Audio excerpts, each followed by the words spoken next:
Do you have an end-of-day routine for maximizing results at your store? If not, stick around and we're going to give you the 5-step formula for ending every day with a bang. Hey, I'm Travis Miller. And I'm Jimmy V. And this is the show that helps you build a better dealership. All right, T, ding, ding, ding. Let's ring that bell and get ready to rock and roll. Today, we're talking about 5 end-of-day habits that create clarity, control, and what we're all looking for, more sales. That's right, T. You know what more control, more clarity, and more sales delivers? What is it? A business and life that is ESP. Enjoyable, simple, and prosperous business and life. That's what we're here for. That's what we do every single day for our dealers. And today we're going to make it happen right here with For you. 5 end-of-day habits. Yeah, man. Look, are these the only 5 habits? Of course not. The giant big takeaway is Have some damn habits. it's for you to have Positive habits. habits. Like, what are you going to do to end every day strong? And so, as an exercise, a thought exercise, we've given you 5 ideas to consider, things that we think would be a good starting place to have an end of day routine. This goes back to the idea that, look, are you driving your day, or is your day driving you? Who's in charge? Are you reactive? Are things happening to you? Are you making things happen? Yeah, exactly. That's all it is. So let's jump in here. Talk about the 5. Out fires, or you're doing productive things. Because That's right. if you're stamping out fires all day and being reactive to everything that happens, then you're going to have a hard time moving the business forward and reaping goals. You have to have the time to work on the business and to be proactive with the things that matter and actually get things done and move things forward. We don't want activity masquerading as accomplishment. We want actual accomplishment. These habits can deliver actual results. So let's jump in with the first one. The pipeline reality check. That's right. You want The end of... Go ahead, T. Just cycle this bit. I was just going to say, you want for the end of the day to be the end of illusions, okay? And look at what's really in the pipeline. Too many sales organizations have a pipeline that's filled with fantasy, and it doesn't have any value. So you want to press your team to be realistic. What are the deals that are actually going to close, and what's really just a pipe dream? What's stuck in the pipeline and needs a push from the team? And what's just a ghost story that your sales managers keep telling themselves and everybody else? This is actually the role of really, really good leadership, whether you're the dealer or the general manager, to help bring about clarity, right? To be that voice of reason that comes in to the sales management and to the sales team and says, all right, let's get real for a second, and gives them permission to let go of the nonsense, because a flooded pipeline, quite honestly, is just not realistic. It's not helpful. I like what you said. It should be a pipeline, not a pipe dream, right? And that's good. That really sets it up.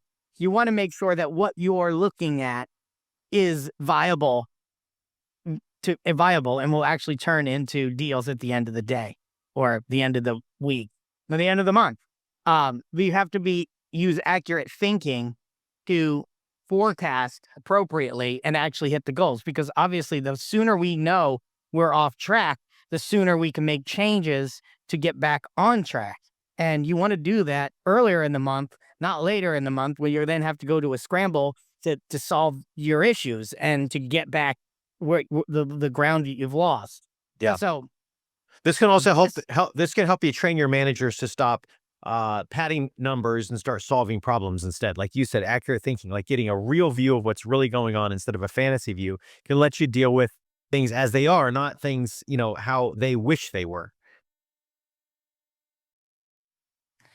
yeah, I mean, you can use the end of the day to really go through that pipeline, or they should go through the pipeline, and then the manager should go through their pipeline and ensure that the deals are real.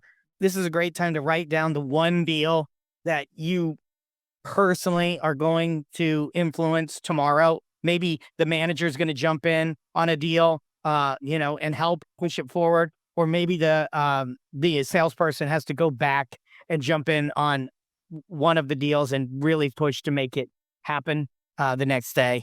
But this is the time to really look and take an accurate look at all of the deals and see what's real and see what needs to be moved and see what needs help.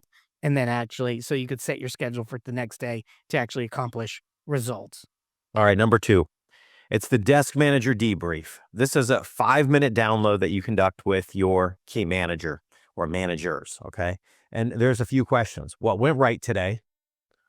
What blew up today? And what can't wait until tomorrow? This can help people wrap up in peace so they can go home and get the rest and recharge that they need with clarity, though, knowing where they're at, where they ended today, and where they're going to start tomorrow. And it matters a lot because it helps build a communication loop between you and your direct reports, your key managers, or if you're a manager and salespeople report to you, having this debrief with each person for a few minutes. What went right? What went wrong? Hey, and what do we need to work on? Right? Helps them really put a wrap on the day with clarity, focus, and like I said, peace so that they can rest and recharge this evening and come back ready for progress tomorrow. No, it also uncovers any potential fires that are going to erupt the next day and allows you to either get ahead of them so they don't become, 5 alarm blazes, or stamp them out altogether before they even get started. And so having that opportunity to debrief at the end of the day allows you to catch these things that you might not have caught otherwise. This is what's going to come up in the what's blown up section, and it does allow you to jump on it early. Well, This also that the questions here, Travis, the what went right and what blew up. These are the questions that allow for incremental improvement, constant incremental improvement. Every time you ask this a day after day after day, what went right, what blew up, you start to detect patterns. And it's through that pattern detection that you can make adjustments and improve in small amounts over and over and over again. sure, and it's also And yeah, it's Kaizen, right? Yeah, and it's also a chance to know what's going on before you read about it in a bad review. So it gives you a chance to get in front of it, right? Like you said, Kaizen, constant incremental improvement. You can't improve if you don't know what's going wrong. hey T, before we finish the rest of this list, I'd like to say something about rich dealers. I like That's a good idea. I like rich dealers. Figured you did. Um, Rich Dealers is our program. We help dealers every single day tackle problems just like the ones that we're discussing now so that they can have a business and life that's more ESP, enjoyable, simple, and prosperous. It's like an easy button for growing your dealership. Yeah, it really is. And we've worked with so many dealers over so many years now. Have really refined a system. It really truly is a system. There's no guesswork involved. We help show dealers, we really take them by the hand and walk them through a process to show them how to fix what's broken, put it back together, and get their dealership on track toward consistent, predictable, dependable growth and steady sales, steady profit, and finally getting back to hitting real goals again. That's really what this is all about. And ultimately, so as Jim said, life can be ESP, enjoyable, simple, and prosperous. That is the ultimate payoff. That's the big benefit. And that's what we are 100% focused on at Rich Dealers. So come check it out at richdealers.com. Okay, now back to the list. Okay, number 3, review the unsold opportunities. Find today's unsold customers and plan tomorrow's second shot. Who left without buying? Have they been followed up with? Have they gotten a text, a call? Did they get a custom video? Was the manager introduced? Right? These day-old unsold opportunities are really the low-hanging fruit. And a lot of stores, most stores really just kind of let them rot because they're busy with the next ups that come in. Pretty much, it's like I always think about the frontline sales team being like the blade on a weed whacker, right? Yeah. And all they ever see is the next blade of grass that's going to smack them right in the face, right? We actually worked with a client. He's retired now, but famously used to say you really can only expect for salespeople to stare at the glass and wait for the next up to appear. And that might be a little bit harsh. It also might be a little bit true. But you don't want to be that weed whacker wire. where all you see is what you're hitting next. You want to take a chance to, you want to take the opportunity to reflect and look back, and so doing this at the end of the day when things have calmed down, say, all right, who's unsold today? And let's get them ready. Let's get a game plan for tomorrow. It's also a great chance to show your team that every opportunity matters. And believe me, most teams don't recognize that fact. Yeah, I think that there's a value in this because not only does it say, hey, every opportunity matters, it gives you a chance to find out if the protocol, your process is being followed on every lead. If you're saying, look, this person was unsold today, we are saying, were they followed up on? Did they get this text? Did they get the call? Did they get the video? What is your process? Did they get your process? Did they actually go through the process that you prescribed? Or is that why they're now unsold? And so it's really kind of a twofold thing. It gives you a second chance at every opportunity instead of just a one and done, good luck. It was good or it was bad. But it also gives you a systems check to ensure that the systems and processes that you've prescribed and that you've put in place, that you want every lead and opportunity to go through, is actually being done and being checked up on, and to ensure that it's done by your managers. It's really kind of a check on both the salespeople and the management to ensure that the process is being followed. There you go. By the way, here's a pro move. If you like it, pick one of those unsold customers and call them yourself. Say, hey, I heard you were in today, and how was everything handled? How do we take care of you? And, I wouldn't, you probably don't have to check. Yeah, that'll give you a pulse check fast. Exactly. Speaking of pulse checks, number 4 is the daily pulse check, right, of the team. Yeah. How do you like that? You want to check in with your team, right? Like, and ask yourself, ask the team really, like, who's up, who's down, who's burning out. Great managers, great leaders, they're not just managing numbers, they're managing people. So before you wrap up for the day, you can ask, who crushed it today? Who did a great job? Acknowledge them. People with acknowledgement. Who was off today? Who had a bad day? Check in with them. What's going on? Right? And who just needs, some support? Who needs some backup? Who needs a break? Or who needs a kick in the ass? And get clear on that every day. Because it's very difficult when you only look at this in arrears, at the end of the week, at the end of the month, God forbid, at the end of the year. It's very difficult to encapsulate that. And quite honestly, anytime you're doing it in the future, you've lost the opportunity to have a coaching moment to influence. Well, if you do it at the end of a month, you have 30 days have passed, and 30 days that passed without the influence of the leader to help, pick the person up and improve their, improve their results. It's almost like, those plate spinners, right? You have to keep the plate spinning all the time. And if they stop spinning, they're going to fall off the poles, right? And so really, You can't let them spin. You have to go back and check on them. Some of them need an extra, jiggle, and some of them need a lot of jiggle, and some of them are ready to fall down, and you got to know what's what. This daily touching, and I don't mean in a bad way. This daily touching of the pulse chest is really where the culture lives and breathes and emanates from.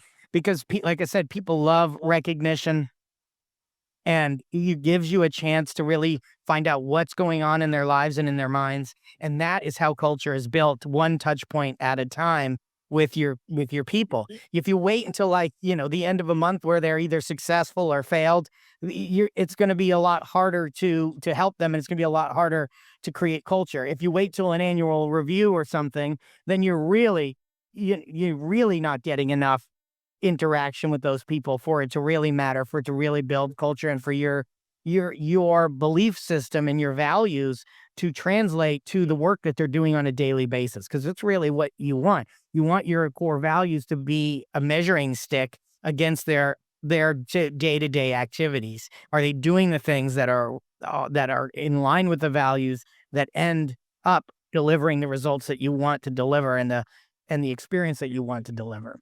Sure. Hey, and sometimes also, go ahead. Sometimes 30-second, check-in with someone where you give them the attaboy, the pat on the back, you crushed it today. That could save a 20-car a month producer from leaving next month, just because you took a moment to show that they cared. Show that you cared. That's right. That's right. All right. And the fifth one, number 5, decide tomorrow's focus today. If you read any kind of productivity books, they always talk about this. Like, you should plan your day, your day at the end of the previous day, right? And that's really what we're talking about here. Decide what tomorrow's plan is, and go and make sure that you know, and speak it out loud, so that everyone hears. Set the goal or the focus for tomorrow. Tell the managers. Have the managers tell the salespeople. Plant the seed on what we're going to be pushing for, what we're going to be talking about. This could be we're pushing hard on trade-ins. We're pushing hard on down payments. Let's book Saturday's appointments early. Call everyone who's left without getting a deal or without getting a price. Some step in the process. Maybe it's we're going to have an all hands on deck hitting these customers that are this point in the process. This is the critical stuff that will make an impact and have an effect on your actual sales at the end of the week and end of the month. Right. And this can keep your team on offense instead of just on defense. It gives the next day when everybody shows up, they can have momentum on arrival. And ultimately it can help turn your priorities as the leader into their focus for the day. And that's really the dream of every leader, isn't it? If you think about that, for your priorities to become their focus, because so often in dysfunctional teams, the problem is that the leader's priorities aren't what's being focused on the front lines, and that creates dysfunction, mismatch, and it erodes results and creates frustration. So anyway, this is a simple 5-step framework that you could use to wrap up every day. Maybe this is the last 30 minutes of every day. Let's review real quick. It's the pipeline reality check, right? Because you want a pipeline instead of a pipe dream, right? It's the desk manager debrief. What went right? What went wrong? And what can't wait until tomorrow, right? Review the unsold opportunities, right? And make sure there's a game plan in place for each one of them. The daily pulse check. Find out who's up, who's down, and who's burning out. And the 5th one, to set your focus for tomorrow so that you know what you're going to be, what the marching orders are before you even start the day. Look, if you like these ideas, pick one, pick all of them, do something. That's the goal, right? Take something away from this conversation. If you like this conversation, send it to someone you know in the industry. Maybe it will help them out. If you're interested in learning more about how you can get more out of what you're already doing, get help. We help dealers every day with situations just like this and more, so that you can create a business and life that's enjoyable, simple, and prosperous. You can find us and all that information over at richdealers.com. And if you want to join the conversation, you can find we have a free discussion group with dealers over on Facebook at betterdealerships.com. So come join us. We'd love to hear from you. Leave a comment, subscribe, and we'll see you next time. Stay classy.